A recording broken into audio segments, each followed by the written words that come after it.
의사들이 하는 거 있잖아요. 저 수술실에서 자, 메스 딱 이러면 칼을 딱 쥐어줍니다. 그렇죠? 엑스레이는 또 뭡니까? 예, 엑스레이. 그렇죠. 엑스레이는 엑스레이예요. 그렇죠? 우리 병원에 가서 뭐 한 번씩 다 찍어 보셨죠? 예, 거의 아마 찍어 보셨을 거예요. 그러면 희한하게 우리 몸 안에 있는 게 이제 드러나게 되는 그런 신기한 장치입니다. 갑자기 오늘 웬 메스와 엑스레이냐, 병원 분위기냐 하실 수 있는데요. 오늘 말씀을 듣다 보면 아시게 됩니다. 우리 지난주에 이어서 우리 계속 히브리서 4장 말씀을 함께 살펴보고 있습니다. 우리 지난주에 그 설교 내용을 한번 잠깐 떠올려 보시자면 우리 뭐에 대해서 얘기했는지 혹시 기억나세요? 핵심 단어를 얘기하자면 안식에 대한 이야기를 우리가 지난주에 나누었습니다. 이 안식이 뭘까? 안식의 기원을 우리가 쫙 거슬러 올라가 보니까 하나님이 천지 창조하실 때까지로 우리가 거슬러 올라가게 되었습니다. 하나님이 천지를 창조하실 때에 6일 동안 창조하셨어요. 그렇죠? 첫째 날, 둘째 날, 셋째 날, 다섯째 날, 여섯째 날 하나 건너뛴 것 같으네요. 네, 넷째 날도 하시고 여섯째 날까지 계속해서 하나님이 이 세상 모든 것들을 만드셨죠. 마지막으로 사람까지 딱 만드시고 나서 그 여섯째 날 하나님이 뭐라고 하셨냐면 지으신 그 모든 것을 보시기에 심히 좋았더라 이렇게 말씀하고 있습니다. 하나님이 다 만들어 놓고 딱 보시니까 흡족한 미소를 딱 띄우시면서 계획대로 잘 되었군 이러면서 너무 좋아 이 말씀을 하셨다라는 것이죠. 그러고 나서 그 다음날 7일째에는 하나님께서 안식하셨다라고 이렇게 창세기 1장이 전하고 있습니다. 자, 여기서 우리가 안식의 의미를 찾을 수 있어요. 하나님이 6일 동안 너무 열심히 일했어. 좀 쉬어야지. 쉬자고 7일째에 안식을 하셨느냐? 단순히 하나님이 피곤해서 그러신 것은 아니다라는 걸 우리가 알 수 있습니다. 그러면 무엇 때문에 안식을 하였느냐? 하나님의 그 계획대로 모든 게 완전하게 딱 이루어진 그날 하나님은 안식하셨다라고 하는 것이죠. 그래서 우리에게 안식은 무엇이냐? 단순히 쉬는 게 안식이 아니고 하나님의 뜻이 온전하게 완전하게 이루어진 상태가 되고 그것을 누리는 것, 이게 바로 안식이다 이렇게 얘기할 수가 있겠습니다. 그것을 우리가 지난주에 같이 우리 생각해 보았죠. 자, 그래서 이제 우리에게 필요한 거는 뭐냐? 하나님의 뜻이 온전하게 완전하게 이루어지는 그 상태가 되어야 하는데 그러기 위해서는 우리가 먼저 알아야 될 게 있죠. 뭘 알아야 되겠습니까? 하나님의 뜻이 뭔데? 하나님의 뜻이 뭔지를 알아야 그게 완전하게 됐는지 안 됐는지 이거 확인할 수가 있고 그것을 누릴 수가 있겠죠. 그래서 하나님의 뜻이 중요하다라고 하는 것입니다. 그렇기 때문에 오늘 본문 그 하나님의 뜻을 알려면 그럼 우리는 어떻게 해야 알 수 있나요? 하나님의 뜻이 뭔지 알려주는 그것을 우리가 듣거나 읽거나 보거나 해야 되겠죠. 하나님이 우리에게 직접 우리 귀에다 대고 내 뜻은 이거다 말씀 안 하세요. 들은 분 계세요, 여러분? 예, 여러분 귀에다가 야 동현아 내 뜻은 말이지 이렇게 말씀을 해주시느냐? 아주 그렇게 친절하게 요즘에는 말씀을 잘 안 하시더라고요. 예. 그래서 어떻게 그럼 우리가 하나님의 뜻을 알 수 있는가? 하나님의 성경을 통해서 하나님의 말씀이 적혀있는 이 성경을 통해서 하나님이 우리에게 그 뜻을 알려주신다라고 하는 것입니다. 하나님이 직접적인 어떤 계시를 통해서라기보다 바로 우리에게 이미 하고자 하시는 말씀을 다 해놓으셨어요. 이 성경 안에다가. 그래서 우리는 무엇을 통해? 이 성경 말씀을 통해 하나님의 뜻이 무엇인지 하나님의 계획이 무엇인지 바로 이 성경을 통해서 우리가 알 수 있다라고 하는 것입니다. 그래서 오늘 4장 12절 13절을 읽었는데 여기 보니까 그 앞에 계속해서 이 히브리서 저자는 안식에 대한 이야기를 쭉 하다가 갑자기 12절 보니까 어때요? 하나님의 말씀은 살아있고, 어떻게 보면 이게 내용이 지금 흐름이 연결이 되나? 갑자기 좀 생뚱맞지 않나? 라는 생각을 하실 수도 있는데, 우리가 그 의미를 잘 새겨보면 안식에 대해서 이야기를 했는데, 이 안식을 잘 누리려면 하나님의 뜻을 알아야 되고, 하나님의 뜻을 알려면 우리가 하나님 말씀을 알아야 되는구나. 그러니까 이 히브리서 저자는 자연스럽게 이 내용의 흐름이 이제 하나님의 말씀에 대해서 이야기를 하고 있는 것이죠. 그래서 하나님의 말씀은 살아있고 활력이 있다라고 이야기를 하는 것입니다. 갑작스럽게 튀어나온 이야기가 아니다라고 하는 것이죠. 자, 그러면 이 우리가 안식을 누리기 위해 하나님의 뜻을 알도록 하나님 말씀을 봐야 되는데, 이 말씀은 과연 어떠한가? 오늘 본문 12절이 먼저 하나님의 말씀에 대해서 이야기하기를 뭐라고 말하느냐? 하나님의 말씀은 살아있는 말씀이다 라고 이렇게 이야기합니다. 12절 우리 앞부분을 한번 보세요. 뭐라고 얘기했어요? 하나님의 말씀은 살아있고 활력이 있어. 활력이 있다 라고 얘기를 했어요. 활력.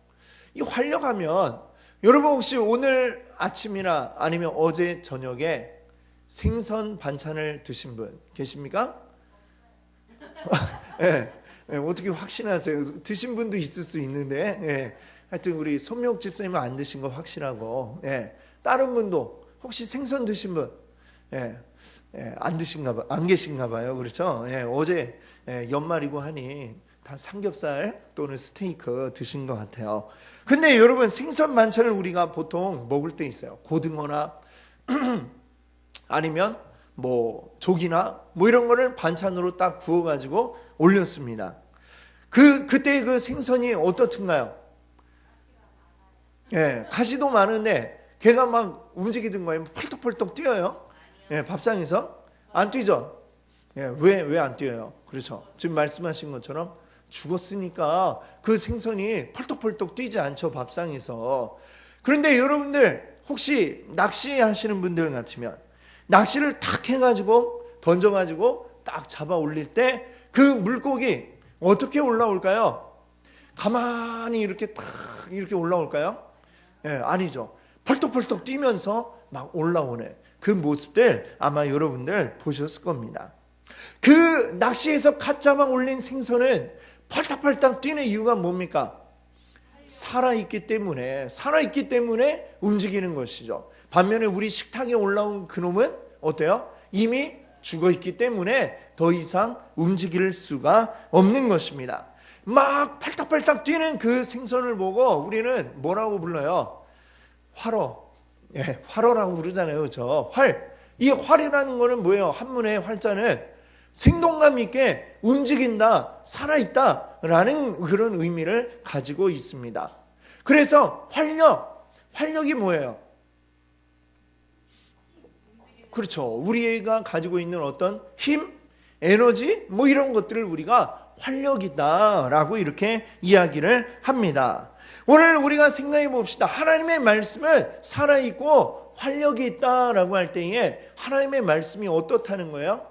지금 막 갓 잡아 올린 생선처럼 펄떡펄떡 뛰는 그 말씀이 바로 오늘 이 안에 들어있다. 여러분들 믿으십니까? 아멘. 오늘 우리 하나님의 말씀은, 이 말씀이 처음 이야기된 건 언제예요? 신약에 적혀 있는 말씀들도 벌써 2000년 전이고, 구약의 성경의 말씀들은 그 전 4000년 전에 쓰여진 이야기들도 있습니다. 그런데 옛날에 쓰여졌다고 해서 이것이 아주 오래된 거, 쓸데없는 옛날 이야기가 아니라 이것은 오늘도 살아 움직이는, 펄떡펄떡 뛰고 있는 활력을 가진 말씀이다 라고 하는 것을 여러분들 기억하시기 바랍니다. 자, 하나님의 말씀이 이렇게 살아있는, 운동하는 말씀이라고 한다면, 자, 그 반대의 것도 있겠죠. 반대의 것이 어떤 것일까요? 죽어있는 말이 있다. 죽은 건 말씀이라고 할 필요가 없어요. 죽은 말이 있다, 이렇게 이야기할 수 있을 것 같아요. 자, 죽어있는 말, 그리고 오늘 살아있는 말씀, 그 차이점이 뭐예요? 활력이 있냐 없냐, 그 차이라고 이야기할 수 있겠습니다. 벌떡벌떡 뛰고 있는 살아 움직이는 생선과 같은 바로 그러한 힘, 그것이 있느냐 없느냐, 이것이 살아있는 말씀인가 죽은 말인가의 차이가 있겠죠. 그러면 어떤 말들이 죽은 말이라 할 수 있을까요? 죽은 말은 뭐냐? 시간이 지나면 쓸모없이 되어버리는 그런 말들입니다. 시대가 흐름에 따라 그 가치가 변해서 옛날에는 좀 가치가 있는 것 같았는데 시간이 지나니까 뚝 떨어져 버린 이러한 말들이 있을 수 있겠죠. 그리고 그 말을 따르다 보면 어때요? 별 가치 없는 것에 지금은 아주 좋은 것인 것 같아갖고 막 따랐는데 시간이 지나니까 그때 그거 쓸데없더라, 이렇게 얘기하게 되는 이런 말들은 죽은 말이다라고 이야기할 수 있을 것 같아요. 제가 하나 그 예를 이제 찾아보다가 우리 조선시대 때 역사책에 보면 예속 논쟁이라고 하는 그것이 나옵니다. 역사책에 보면 나와요. 조선시대의 통치 이념이 뭐예요? 유교죠. 유교는 가장 중요하게 여기는 게 뭐냐면 예를 중요하게 여깁니다. 자, 근데 이 예의 문제 때문에 이제 파벌이 싸움을 하게 된 한 사건이 있는데 바로 그것을 예속 논쟁이라고 이렇게 부릅니다. 무슨 사건이었냐면 조선의 그 임금 가운데 효종이라고 하는, 효종은 무엇으로 유명하냐면 북벌 정책, 북벌 정책으로 이제 유명한 임금이 효종입니다. 근데 그 효종이 죽게 되었어요. 죽고 나니까 이제 임금이 죽었으니까 예를 갖춰야 하는 게 이제 도리가 되겠죠. 그 유교 사회에서. 근데 그 임금의 어머니, 친어머니는 아닌데 그 아버지 인종의 이제 나중에 그 다 이제 죽고 나이가 들어가지고 이제 새로 얻은 이제 어머니가 되는 대비가 살아 있었습니다. 조대비라고 그러는데 나이가 심지어 효종보다도 더 어린 이런 어머니가 있었어요.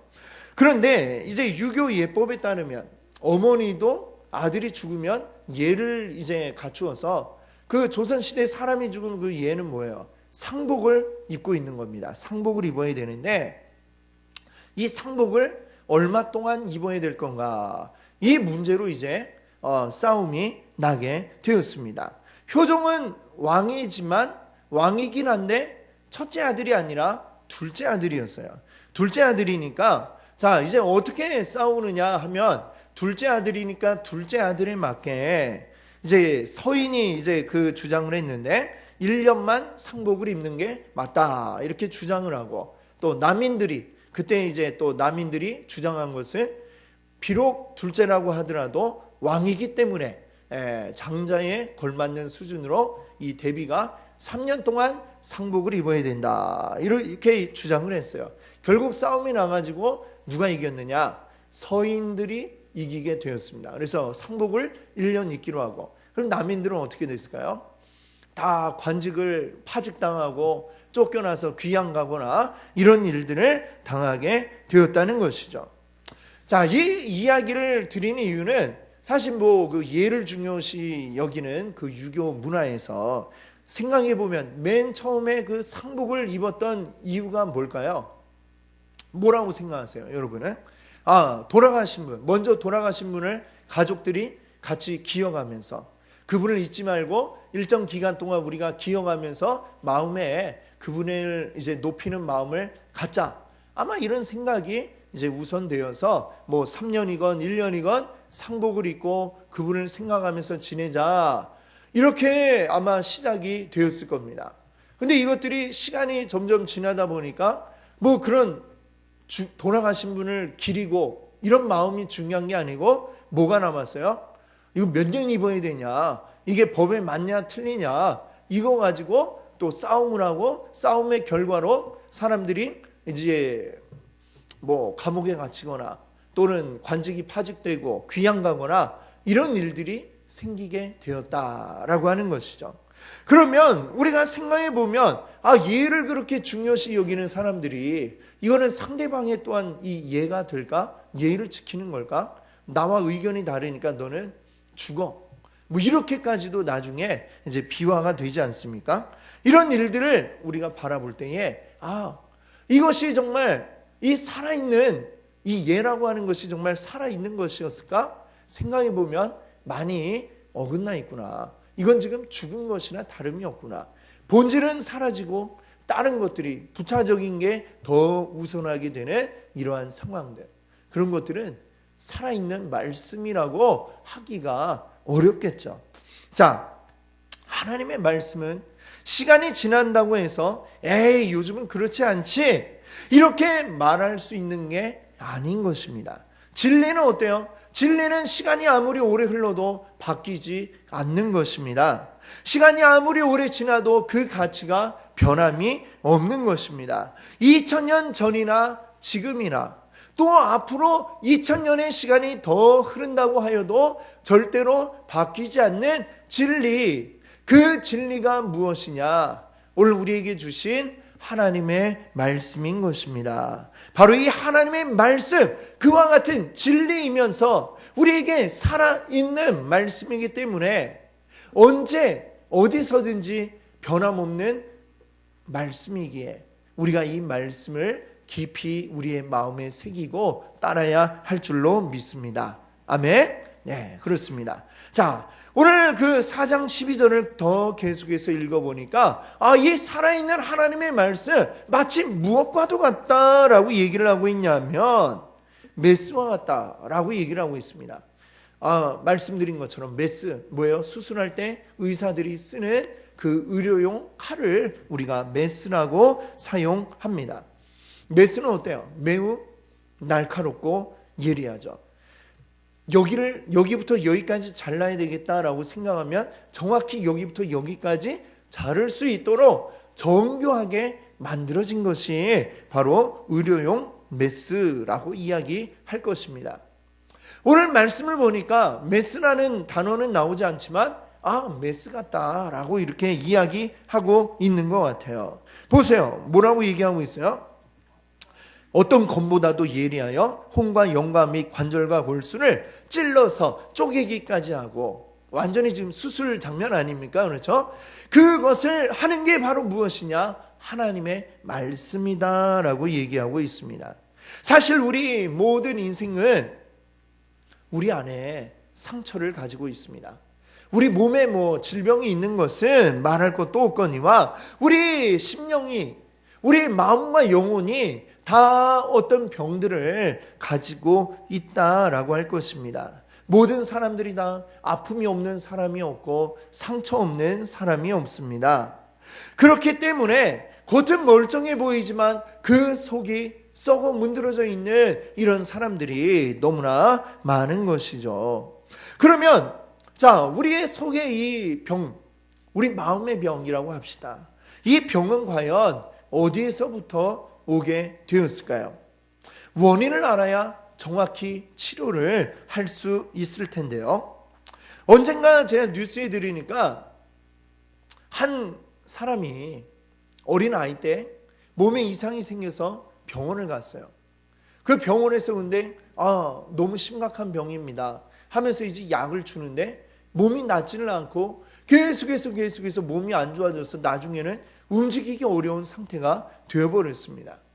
그렇게 성인이 될 때까지 지내다가 정말 이곳 저곳 다니면서 좋은 의사들을 찾아다니다가 어떤 병원에 갔더니 그 의사가 근데 아무래도 알고 계신 그 병이 아닌 것 같습니다 라는 이야기를 그 의사가 하게 된 거예요. 약을 한번 바꿔봅시다. 그래서 약을 바꿨더니 어떻게 되었느냐? 몸이 점점 좋아졌어요. 20살이 될 때까지 걷지 못하고 누워만 있던 이 사람이 일어나고 걷게 되었다라고 하는 그런 이야기를 듣게 되었습니다. 물론 그 20년 가까운 시간이 너무나 억울할 수는 있지만 얼마나 이게 놀라운 일이에요. 내가 알고 있던 그 병이 잘못되었을 때에는, 그 진단이 잘못되었을 때에는 치료약을 통해서 몸이 좋아지는 게 아니라 더 나빠졌는데 제대로 병이 뭔지를 알고 나니까 거기에 맞는 약을 쓰니까 이 몸이 제대로 회복이 되고 그 정상적인 생활을 할 수 있게 되었다라고 하는 그러한 이야기인 것입니다. 우리 인생에 우리 안에 있는 이 질병들, 이 병이 있음을 우리가 알고 있는데 이 병이 뭔지, 어디로부터 이 병이 왔는지 제대로 된 원인을 알지 못하고 병명을 알지 못하고 마구잡이로 치료를 하게 되면 좋아지는 게 아니라 더 나빠질 수밖에 없는 것입니다.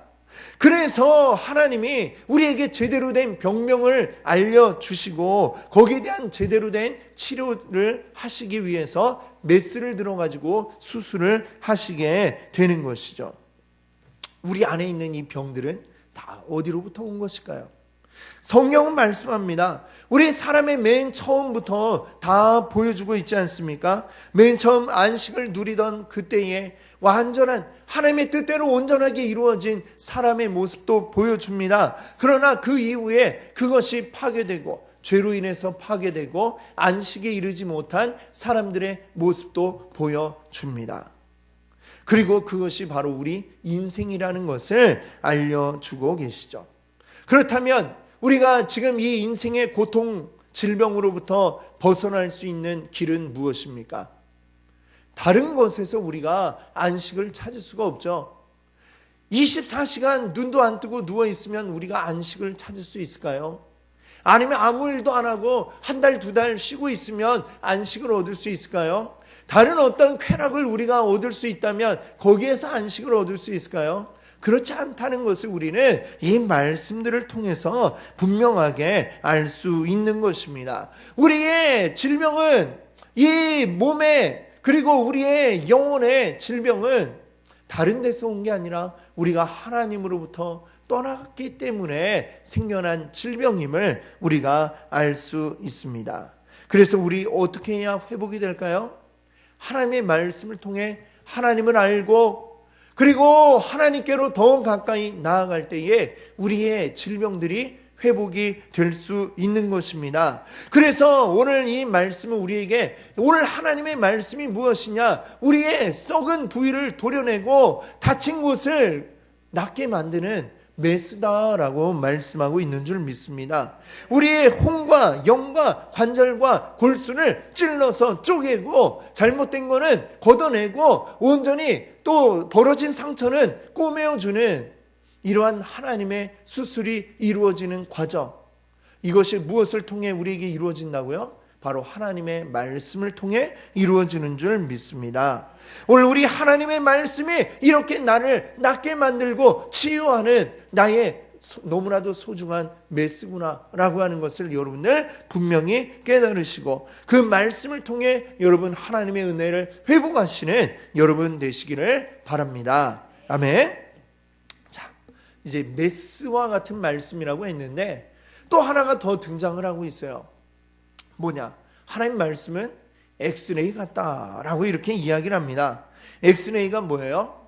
겉으로는 드러나지 않는 속이 어떻게 되어 있는지를 딱 알아내는 도구가 바로 엑스레이입니다. 여러분 12절 마지막 부분부터 한번 13절까지 한번 볼까요? 12절 마지막에 자, 또 마음의 생각과 여기부터 한번 같이 읽어볼게요. 또 마음의 생각과 뜻을 판단하나니 지으신 것이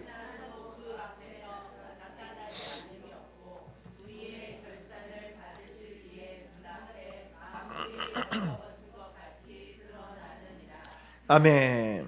하나님의 말씀 앞에는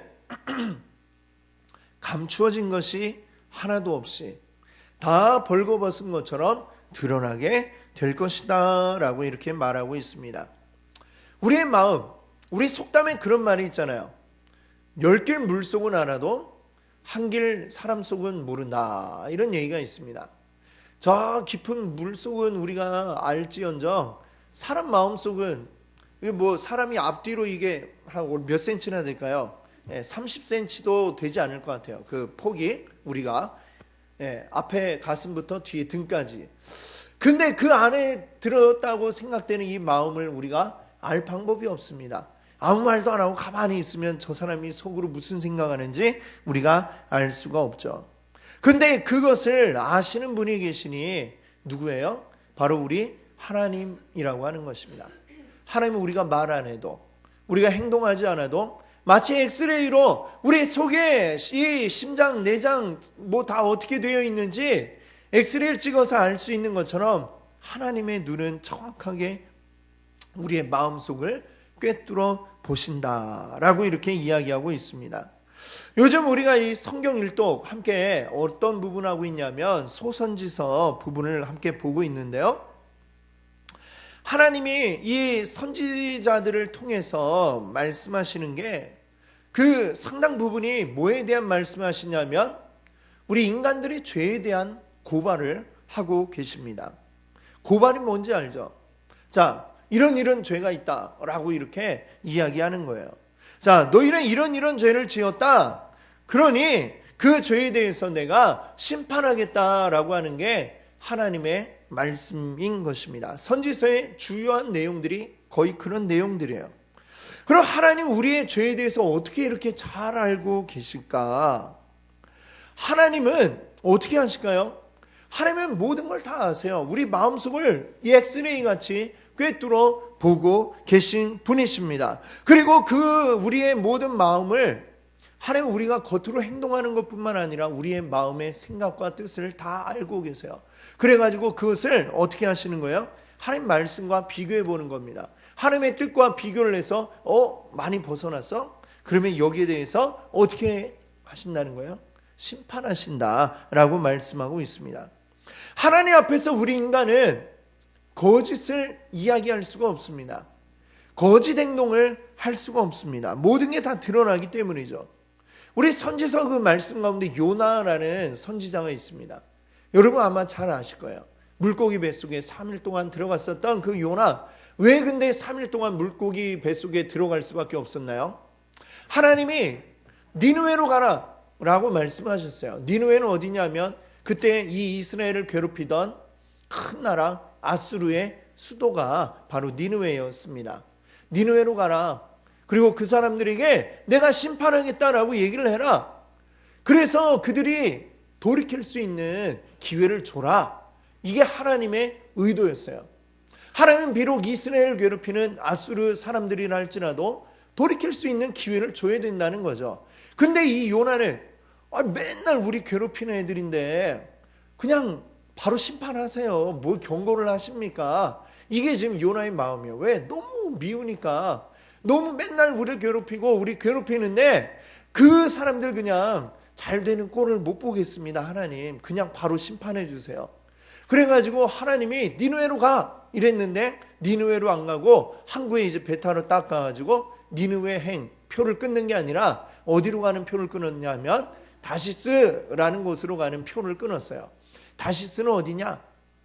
지금 이 이스라엘이 있는 데는 지도를 보면 지중해로 보면 제일 동쪽입니다. 그렇죠?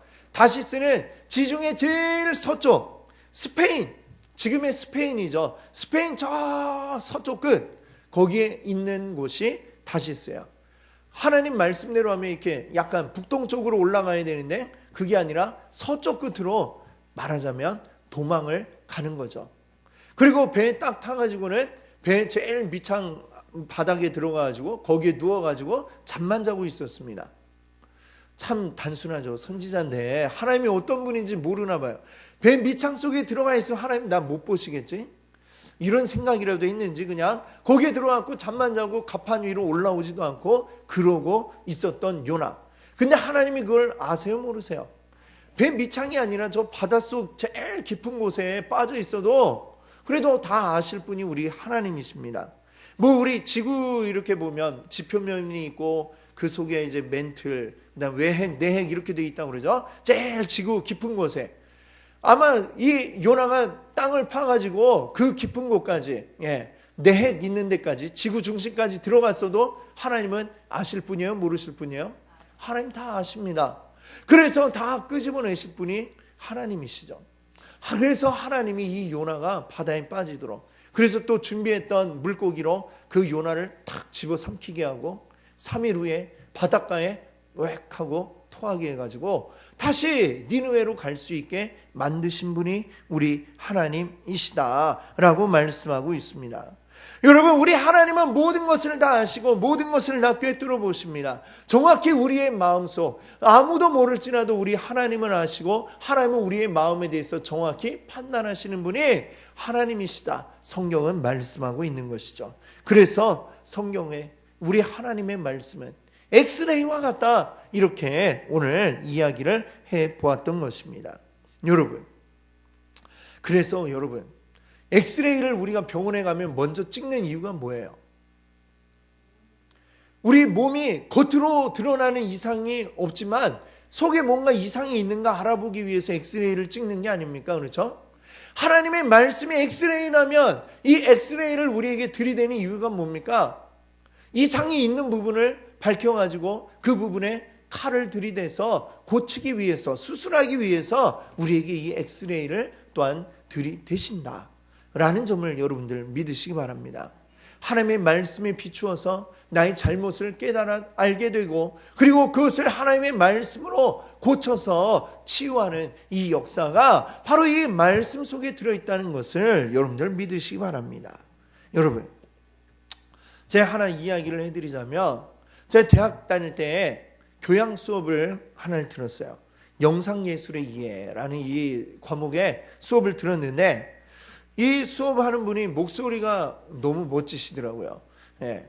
이 발성이 된 막 그런 목소리 있잖아요. 근데 나중에 보니까 이분이 연극을 하신 분이에요. 연극을 하셔가지고 발성이 돼가지고 아주 멋진 목소리로 강의를 하셨는데, 자, 이분이 어느 날 강의를 하다가 자기 얘기를 이렇게 잠깐 들려줬습니다. 그 오래전 어느 날 굉장히 방황을 하던, 인생에 방황을 하던 그런 때가 있었대요. 그 멀리, 그것도 한국 땅도 아니고 미국에 가가지고 낯선 그곳에서 방황하고 있던 그때에 인생의 의미를 잃고 뭘 해야 될지 모르고 그냥 막막하게 있던 그 어느 날 미국의 어느 허름한 모텔에 이렇게 투숙하고 있었는데, 거기서 어떻게 할까 이러고 있는 가운데에 우연히 누워있던 침대 옆에 뭐 이렇게 뭐 간단한 테이블 같은 거 있죠. 거기에 서랍이 있는데 그것을 우연히 열었는데 거기 보니까 성경책이 한 권 들어있었던 거예요. 그것을 뭐 큰 의도하지 않았지만 있길래 집어들어 가지고 읽었답니다. 그리고 그 말씀을 읽는 순간 그분이 변화되고 바뀌게 되었던 것이죠.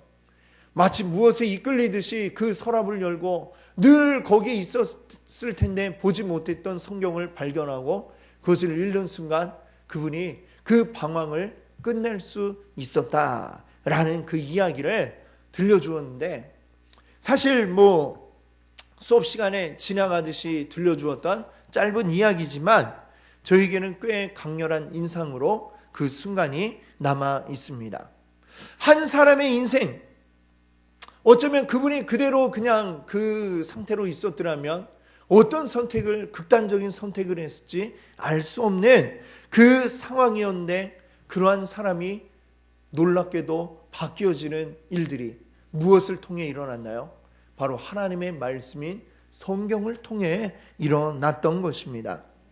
여러분, 성경에는 바로 이러한 힘이 있다라고 하는 것이죠.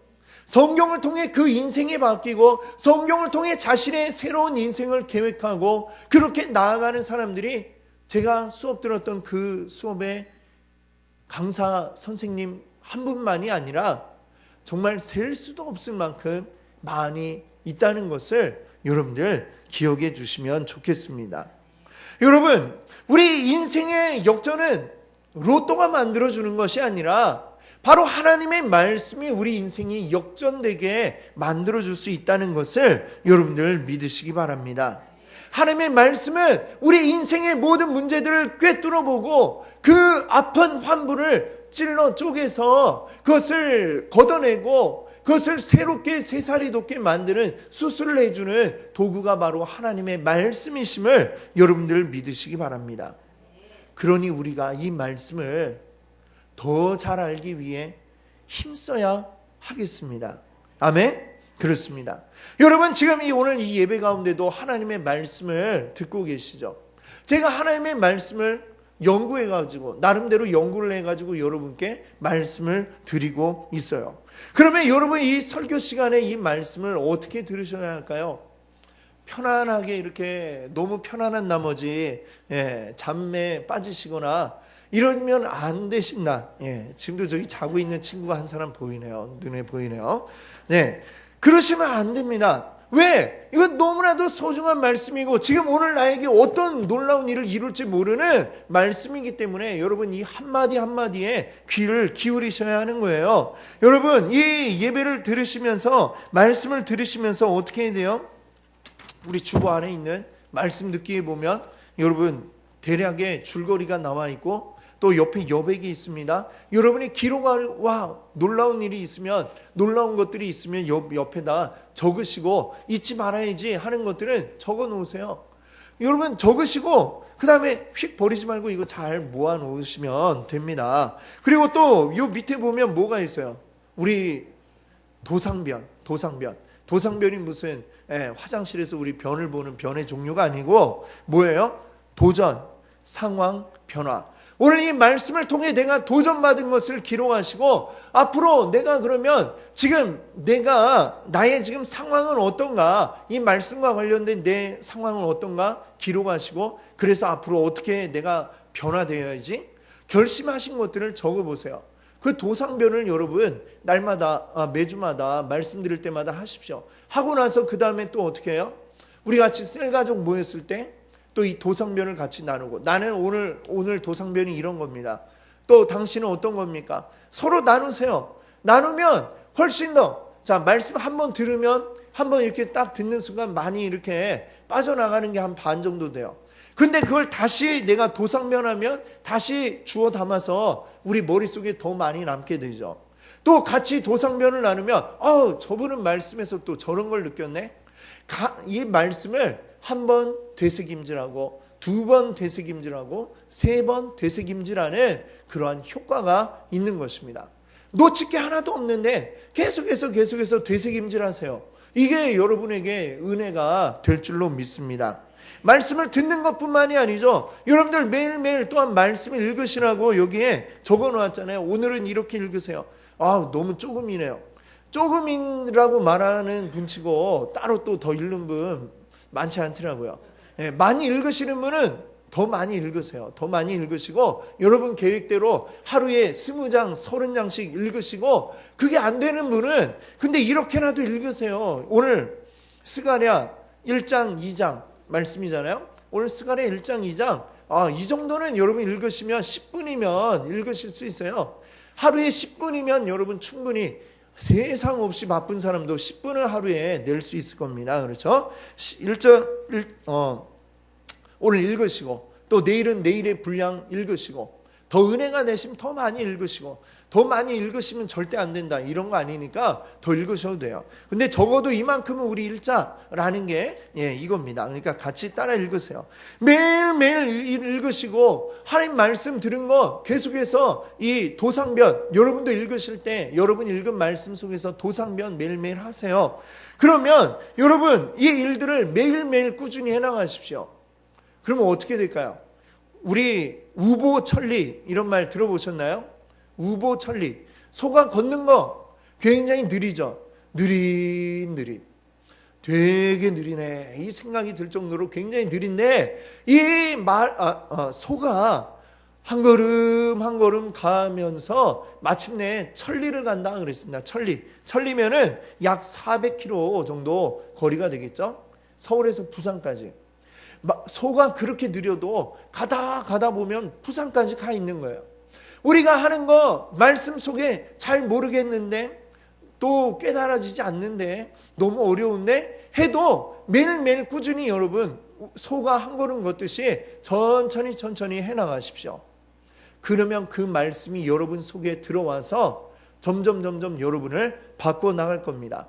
여러분의 영혼의 혼과 영과 및 관절과 골수를 찔러 쪼개고 변화시키는 역사가 일어나게 될 줄 믿습니다. 말씀이 여러분의 인생을 바꾸는 역사가 일어나게 될 줄 믿습니다. 말씀이 나를 새롭게 만드는 역사가 여러분 가운데 날마다 있기를 원합니다. 말씀을 통해 이 놀라운 일들을 경험하시는, 말씀을 사랑하시는 여러분들 되시기를 바랍니다. 이 시간 우리 한번 오늘 말씀 한번 묵상하시면서 여러분들이 말씀